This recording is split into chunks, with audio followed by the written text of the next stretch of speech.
1917, the Russian capital, Petrograd.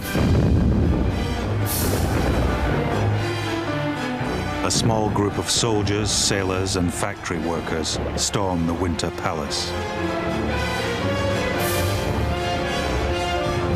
Shown here, later restaged for the cameras, the event became a symbol of the Russian Revolution, the end of the old order. But what for some was seen as an explosion of hope, for others was a catastrophe. A great country has been taken over by crime and lawlessness. Outrages forced on a defenseless people. All honor, all duty stifled. Everything noble destroyed.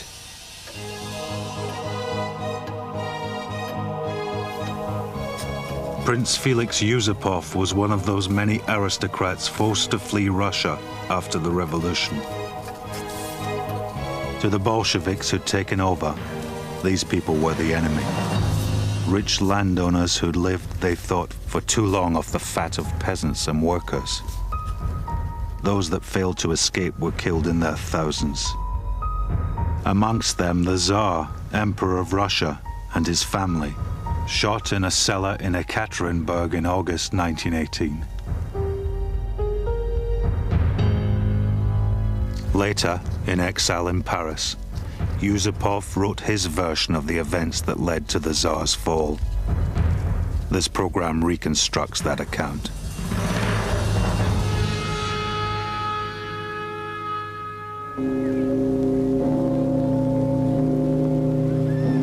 Central to Yusupov's version of the story are the Tsar and Tsarina themselves, Nicholas and Alexandra. At his coronation in 1886, Nicholas had put the crown on his own head, no one else being worthy to do so. He'd inherited an empire covering 1/6 of the world, 125 million people, over whom his word was law. As a child, Felix used to play at Tsarskaya Selo, the Tsar's summer palace. I remember, from my earliest days, thinking of them as a people apart, different from everyone else, and beyond criticism, like beings of a higher order. If anyone said the merest thing against them, it shocked me, and I'd flush with anger. The Romanov family had ruled Russia for 300 years, and few had questioned their right to do so. The church taught the peasants to call the Tsar their little father. This was a backward, traditional, superstitious country.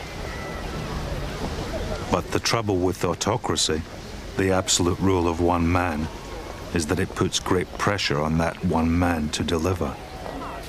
And even Yusupov admits Nicholas had his failings. He was weak, to put it bluntly. He worked hard and with great determination, but he was shy, only really comfortable in military circles. He never really got to know his country, and his country didn't know him.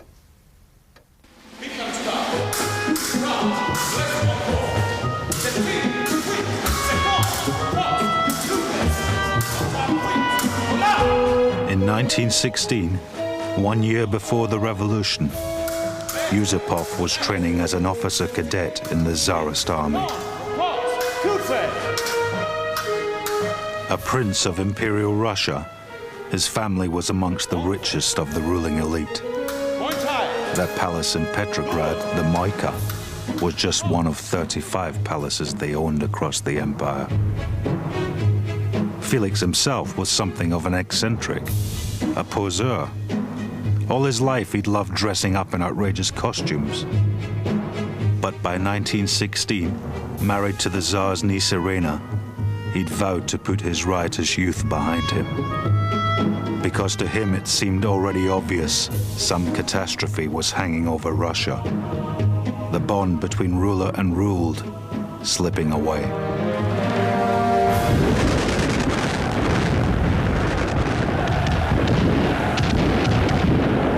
miles to the west, the First World War was just into its third year. Already millions were dead or wounded. But just as damaging as the German guns were the stories doing the rounds of incompetent generals, of treason in high places. Morale, like the army itself, was being shot to pieces. It's not surprising. Riposte. We send them over the top without rifles. Coupe. We say, when he falls, pick up the rifle of the man in front. Or we give them rifles, but no ammunition. So what are they saying? They just want to be sure everything possible's been done for them. But there are rumors. I don't like to say it, Felix. I know how it hurts you when you hear ill of His Majesty. Yusupov was used to unquestioned respect being shown the ruling classes. Instead, it seemed they were becoming a laughingstock. People said they were out of touch, more interested in themselves than in the common soldiers fighting at the front. Even the German-born Tsarina was accused. People whispered she had divided loyalties, or worse, that she was a German spy. There was no truth to the rumors, but such disrespectful gossip hurt Yusupov deeply. He agonized as to why the people's trust in the ruling elite was ebbing away. And he found a scapegoat, someone to blame, in a peasant faith healer called Grigory Efimovich Rasputin.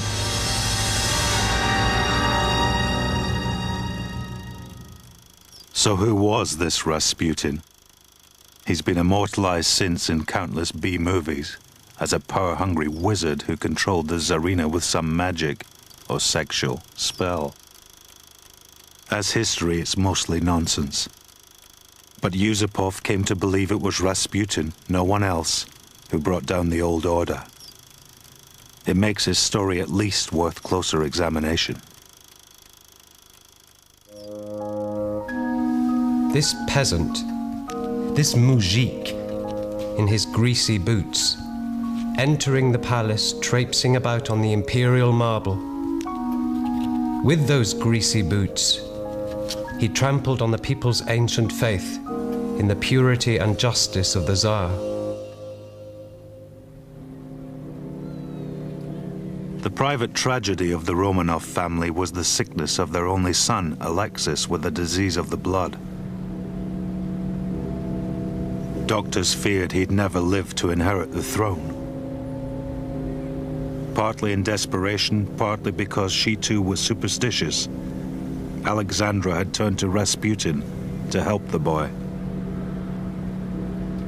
Known since as a mad monk, he was in fact neither. Just a wandering holy man with some unexplained skill that seemed to pull Alexis back from the brink.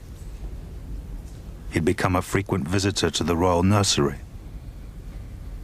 But with Alexandra, he was on his best behavior. What others saw was his wilder side. Listen to this. Rasputin came home drunk at 5 a.m. Maria Gilles, wife of a captain in the Hussars, slept over at Rasputin's.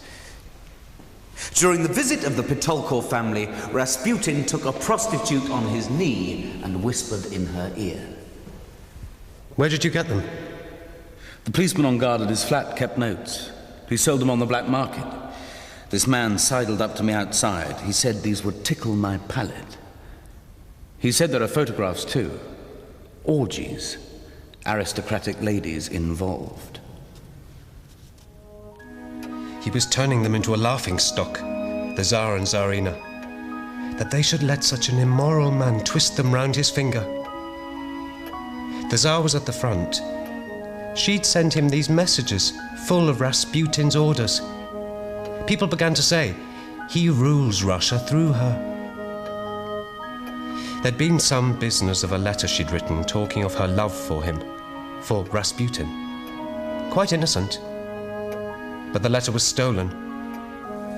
People said she's having an affair. Soldiers are dying in their thousands, and she's having an affair.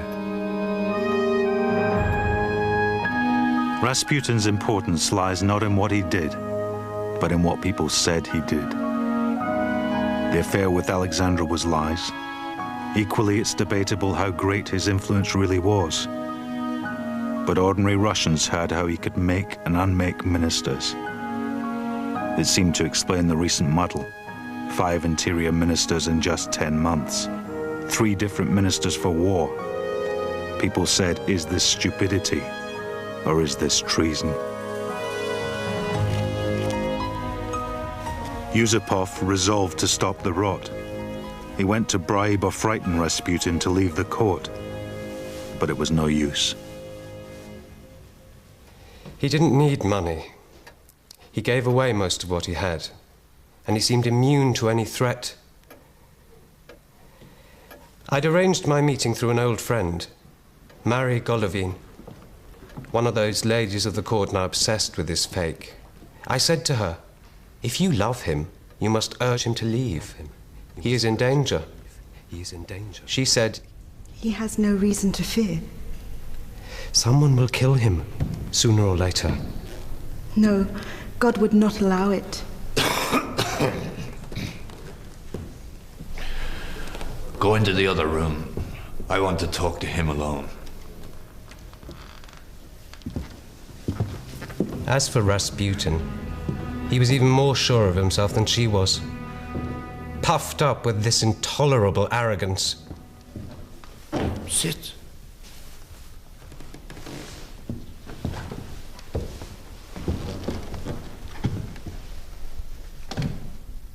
You shouldn't be afraid of me, you know.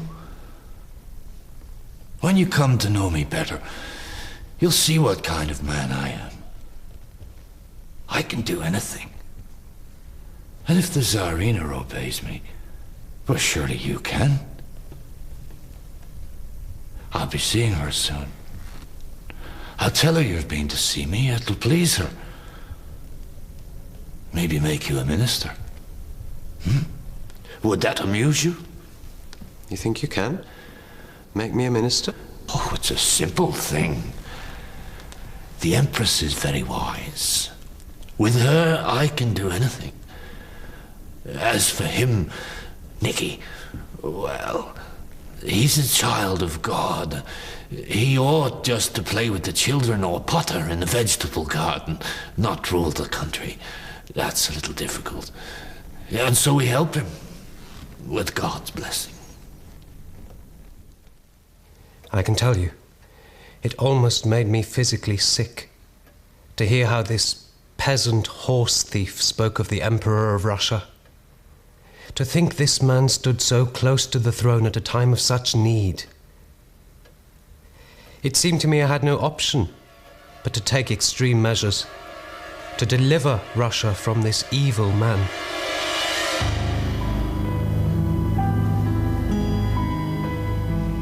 Was Yusupov right to blame Rasputin for all Russia's problems?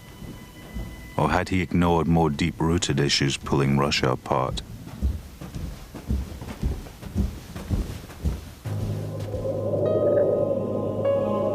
Beyond the Moika, there had existed for centuries a gulf between rich and poor. Yusupov, with his private train, his theater, his oil fields, lived a life a world removed from the peasants that worked his estates. 50 years before, these moujiks had been serfs, objects he could have bought or sold, living only to work his land. Now serfdom was abolished, but still these people had little. They scratched the soil with wooden plows, grew rye and oats, lived on a diet of cabbage soup. In the cities, Russia's backwardness was just as obvious. Unlike in Western Europe, where 100 years of industrial growth had created a reasonably settled workforce, here industry was new and primitive. Unions were banned. There was no right to strike, no legal means to improve the atrocious conditions.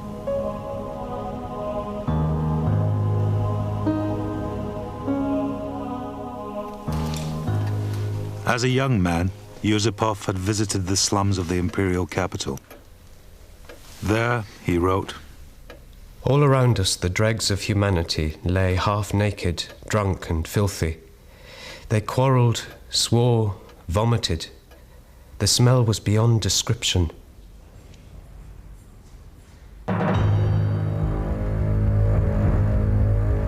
There were those that called for change. First, the middle class, keen for a voice. They'd been given a parliament, the Duma, in 1906, but it had little real power. Second, more frightening to the old order, a new breed of professional revolutionaries had emerged, struggling to politicize the peasants and workers. But for Tsar Nicholas, change was out of the question. And so long as the army and state police obeyed him, protests would be met with savage efficiency.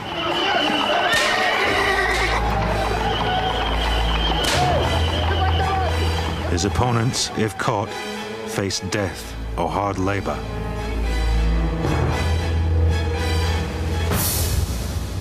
This, then, was the brutal reality Yusupov chose to ignore. It was not just respect that had propped up the old order, but force. And without the loyalty of his troops, the Tsar was nothing.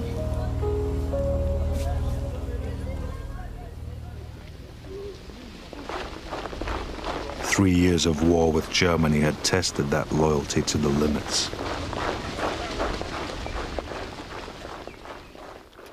It began so well. A brilliant advance pushing into East Prussia. But we were fighting the best equipped army in the world. Our troops were underfed, badly equipped.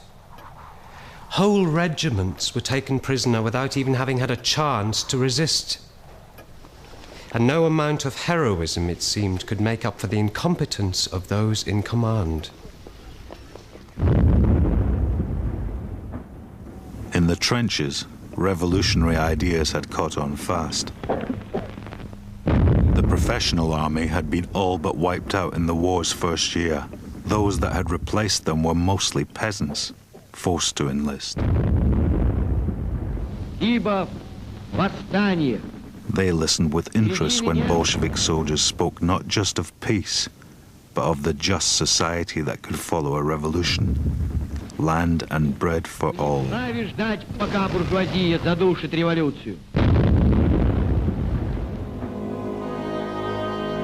In the cities, there were food shortages, rations, inflation.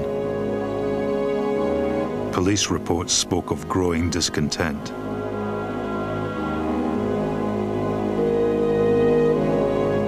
To those suffering, rumors of Rasputin's corruption underlined the gulf between ruler and ruled.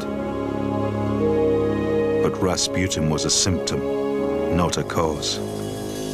A distinction Yusupov, in December 1916, simply failed to understand. We had laced cakes with poison, cyanide. Enough in each to kill a man, and more in the wine I'd poured him. He was talking of plots, of jealous aristocrats who couldn't bear to think of some peasant at home in the royal palace. All the time, stuffing these cakes into his mouth. He was like a demon, the way it had no effect. So at last, I pulled out my revolver. He was looking at a cross on the table. He said, "It's nice, nice. How much did it cost?" And I said, "Keep your eyes on the cross, Grigori, and say a prayer."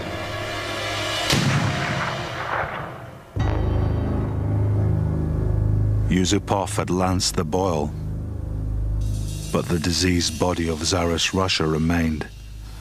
The murder made no real difference. In February 1917, a spontaneous demonstration broke out, a strike against rationing led by women textile workers. From the front, Nicholas ordered force to break up the demonstration.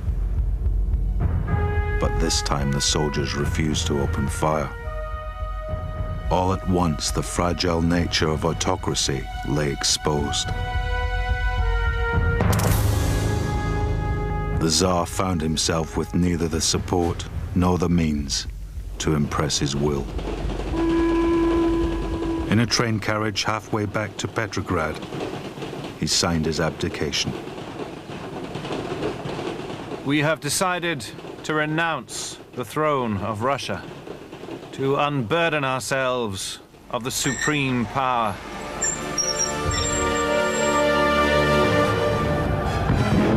In the weeks and months that followed, Russia began to break down. The Duma, the parliament, set up a provisional government, promising to hold elections soon. But revolution could not be avoided.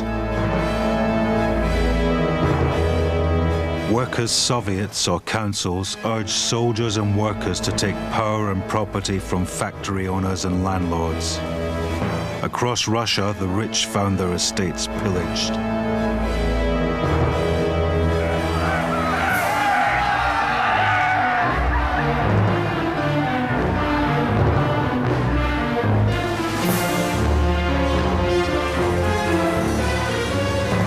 Months later, the Bolsheviks stormed the Winter Palace and took control from the provisional government, and those of the old order fled for their lives.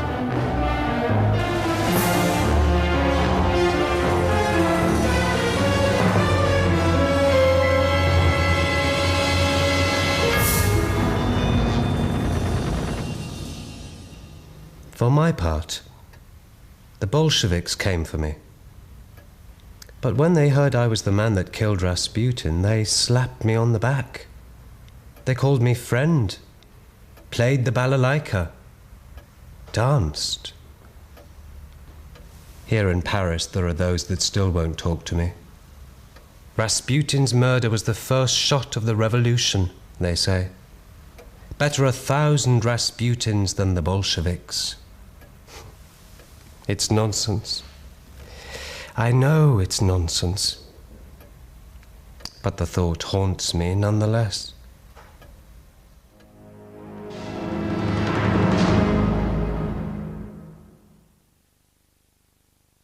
For some was seen as an explosion of hope, for others was a catastrophe. A great country has been taken over by crime and lawlessness. Outrages forced on a defenseless people, all honor, all duty stifled, everything noble destroyed.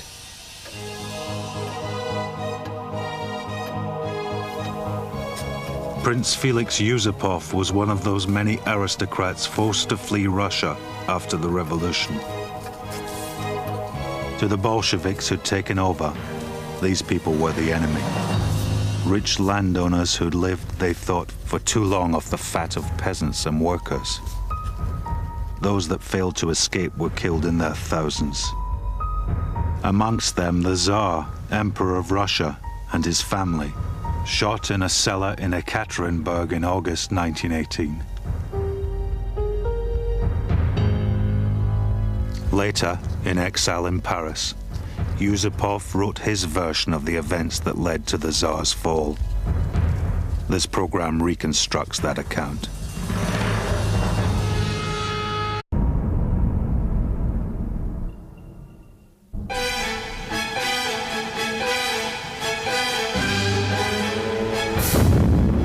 In 1917, the Russian capital, Petrograd. A small group of soldiers, sailors, and factory workers storm the Winter Palace. Shown here, later restaged for the cameras, the event became a symbol of the Russian Revolution, the end of the old order. But what As a child, Felix used to play at Tsarskaya Selo, the Tsar's summer palace.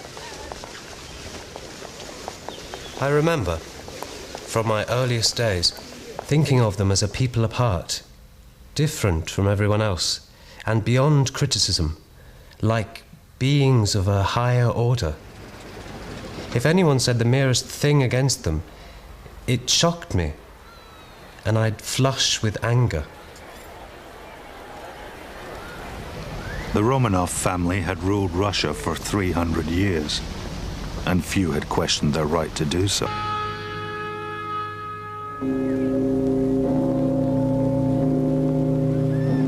Central to Yusupov's version of the story are the Tsar and Tsarina themselves, Nicholas and Alexandra. At his coronation in 1886, Nicholas had put the crown on his own head, no one else being worthy to do so.